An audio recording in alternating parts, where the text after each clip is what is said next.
What's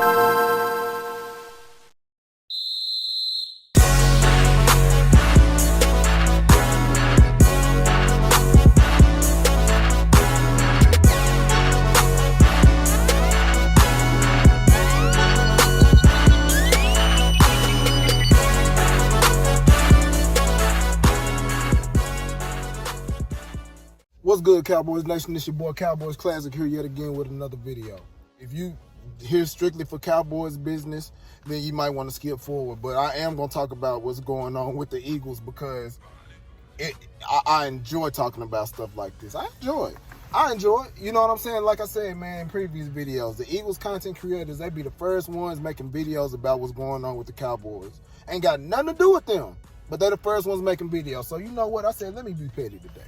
I mean, I'm always petty when it comes to the Eagles, but you know, you feel what I'm saying. Like, but let me be petty. Did y'all see the coach that the Philadelphia Eagles hired, bro? Nick Sirianni, I believe is his name. I'm sure at this point, anybody who does keep up with football and what's going on around the league and things like that, I'm sure everybody got a chance to see a little bit of Nick Sirianni's presser. You know what I'm saying? His introduction as a coach to the Philadelphia media. I'm sure everybody got a chance to see that. If you didn't, here goes a small clip of it so you can get you a laugh out of it as well. That's very important to me is that we build a smart football team, that we have a smart football team here. And I know we have the people in place to do that.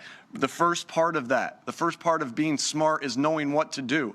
We're going to have systems in place that are easier to learn.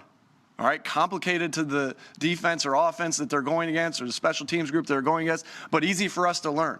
Because when we can put that, when we can learn our system and we can get good at our system, then our talent can take over. Less thinking equals talent take over, but we need to have systems in place, and we will have systems in place to do so. Boy, if you don't get... Now, looking at that, bro, that makes the Cowboys fans all over feel so good, especially those who are like myself. It makes me feel good. You know what I'm saying? Bro, you see the Eagles crashing and burning before our eyes. And then one of the first terrible decisions they made was the hiring of Nick Sirianni. And I understand I haven't seen this man be a head coach before. And he could turn out to be a decent head coach, but from this interview, the dude seemed like he can't. I feel like Philly gonna be too much for him. I'm just gonna keep it a band with you. Philly gonna be too much for him. Like you gotta. All right, let me break it down so folks can understand, man. And I understand you nervous. It's his first year head coach and all of that stuff. And some people may not interview well. I mean, who knows? But this dude is stumbling. He look like he's scared to death. Nigga seem like he's scared to death. And then it's the fact that he's doing the media. Like it's to the Phillies media. You know what I'm saying? That's the least of this dude's worries. And it's the fact that ain't nobody physically there. It's virtual. You ain't even in the room with niggas. Ain't nobody in there. What you scared of? I don't understand, dog. Like, but it show you the type of person that I feel like he is. Philly gonna be too much. If you can't take command over people who not physically there, and that's too much for you, how on earth do you expect to take control of a whole locker room full of grown-ass men? How you expect to take command over that? How you expect it? It's not no way that could happen. The stuff normally don't translate like that. If you're struggling that much with the media, and it seems like the media is gonna be too much for you, what you think the fan base, that scum fan base that Philadelphia is, and how hard they are on all their players for no damn reason half the time? How you think they finna, bro? This nigga gonna crash. I'm like, he gonna crumble under pressure like that. I can see this coming a mile away. Because he came there for one job, and that was to fix Carson Wentz, which was also a stupid move. Let me break that down too. The front office for Philadelphia, y'all literally hired somebody to fix somebody who's not fixable. And on top of that, the unfixable person don't want to be there. Y'all trying to trade him. So at this point, what was the hire for Nick Sirianni there for? Because you clearly brought him there to fix one person instead of fixing the whole team that is full of holes. How crazy is that? I love it. Don't get the game twisted. A nigga like me love it. I love it. I love it. I love it. But like from a football standpoint, like as a football fan, bro, and then I don't know if people understand how stupid the front office for the Eagles are for even making a stupid hire like that. when they had more credible people out there who may have been willing to take the job. For example, Deuce Staley. Deuce Staley, I ain't no Philly fan. I don't really care too much for the Bull. But I do feel like the players would rather play for Deuce Staley than Nick Sirianni. They showed that. Players on the Philadelphia Eagles team, from what I've read and what I've seen, they express them wanting to have Deuce Staley as their head coach, which is an indication that they definitely gonna play hard for this dude. For him. And the fact that he's a Philadelphia former player who's a successful running back coach for them. You seen what he did to Miles Sanders, even though Miles Sanders ain't Zeke. He at least decent, you feel me? At least decent. I ain't gonna even say decent. Miles Sanders is cold. I ain't gonna front y'all. Miles Sanders cold. But Deuce Staley had a big play in the reason why Miles Sanders got as good as he was. They just was stringing him along instead of giving him the fair shake that he was supposed to get. But enough about Deuce Staley. They could have waited to interview Eric Bieniemy. To me, it seemed like he one of the most brilliant minds in the NFL right now in terms of offense. Why didn't they just wait to interview him? Because that shows you what their main objective was. It wasn't to fix the whole team. It was to fix a certain player, which is always going to screw you up. It always got to be about the team over the player. Team over individual. I don't know if people know that, but Texas football niggas know.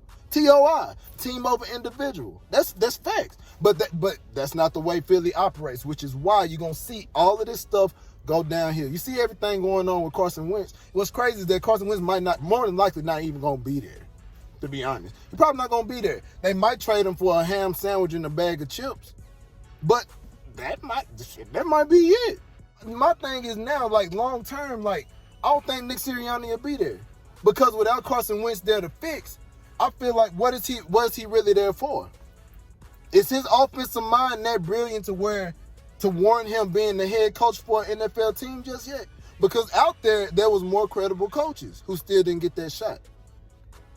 Just something to think about, Philly. And about Carson Wentz, let me get on his head a little bit, because all this, for years, people have been talking about how much Carson Wentz is better than Dak Prescott. Those conversations seem to dwindle down so much, especially after last season. I mean, and it feels good to not have to constantly go to war with niggas about who's better and then have to pull up numbers and pulling up stats.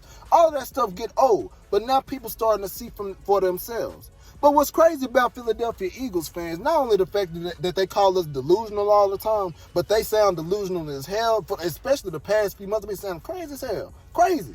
They really putting blame on everybody but Carson Wentz. Everybody. For him being as trash as he was. Went for a nigga like me, I seen it coming a mile away. This ain't no shock to me. I knew he was going to be trash. I knew he was going to be buns. I knew it. And I ain't the smartest person in the world. I'm smart, but I ain't the smartest. You know what I'm saying? But I know some stuff, especially when it comes to this football thing, which is why it didn't come as a surprise to me, like I said. The problem with Carson Wentz ain't even like I said, it ain't even got to do with his physical tools. It ain't got nothing to do with his size or his ability to run. Or it don't have nothing to do with the physical of Carson Wentz as a whole. You know what I'm saying? Like all the intangibles as far as what you look at when you building the quarterback. It's not from the neck down, like I said. It's from here up. That's what his issue is. He weak-minded. He's soft. He has a hard time diagnosing defenses, and his mechanics are off, which is a head thing. He ain't built for pressure. He ain't built for that. And I've been saying it. Nigga ain't built for pressure, which is why this dude folding now. No one wants to blame Carson Wentz. They always want to say it's Howie Roseman fault, Doug Peterson fault. Y'all got rid of a Super Bowl winning coach because y'all placed him. And he only had one bad season with Philly. Let's get that clear. He only had one bad season with Philly as head coach. And after that one season, you going to get rid of the dude? Y'all going to get rid of him? I love it. I love it. And y'all don't see that's one of the worst mistakes that you've made. You got rid of Nick Foles, and now you got rid of Doug Peterson, the two people who I feel shared the most responsibility for y'all even winning that fluke Super Bowl. I believe that. That's just me. You get rid of them and then place all your hopes and dreams on a quarterback who not even that good. Y'all believed in him so much that y'all even paid him top tier. And the first year his contract kick in, y'all trying to get rid of dude. It's crazy. And because he don't want to be there. And because y'all drafted another quarterback, so now he crying. Dude, it's nuts, bro. It's nuts, man. But as a Cowboys fan, I love it. I just had to share how I was feeling about that whole situation. Like I said, it's wonderful. I'm telling you, Eagles going to be trash a long time. I told y'all, bro. And then another thing. Some people they talking about the draft and stuff like that. They got the number 6 overall pick. Not only can't they draft, but even if they do draft well, their biggest issue is developing players. It don't matter who they draft. They could be the best player in the draft. The Eagles struggle with developing talent. They struggle at that. You know what I'm saying? They're going to continue to struggle. That's just what it is. It's too many holes to fill in. And what y'all did was you brought in the coach to try to fix somebody who might not even be there long term. Even though you signed to do the contract. How crazy does all of this sound? It's crazy.